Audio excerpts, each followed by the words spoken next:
முதலில் நான் வந்துட்டு இந்திய தேர்தல் ஆணையத்துடைய ஸ்போக்ஸ் பர்சன் கிடையாது. சரி.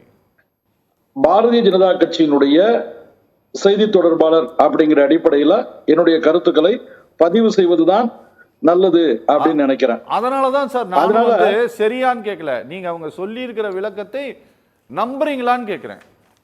முதல் விஷயம் சார், நம்ம எதிர்கட்சிகளுக்கு சட்ட பாடமும் ஒரு அரசியல் பாடமும் நடத்த வேண்டி இருக்குது.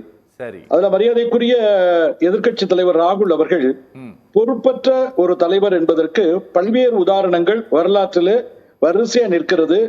அது அண்ணல் மகாத்மா காந்தியுடைய கொலைக்கு RSS காரணம் என்று சொல்லி மன்னிப்பு கேட்டது முதல், அது மாதிரி அவர் தொடர்ச்சியா மன்னிப்பு நீதிமன்றங்களிலே கண்டனங்களை பெறுவது, பிறகு மன்னிப்பு கேட்பது என்பது ராகுல் காந்திக்கு வாடிக்கையான ஒன்று. ஆனால் இதுல என்ன நான் சொல்ல வரேன்னா, இப்ப உச்சபட்சமா அவருடைய பித்தம் தலைக்கேறி அவரும் மற்றவர்களும் சேர்ந்து இப்பொழுது கோஷ்டிக்கானம் என்ன காங்கிரஸ்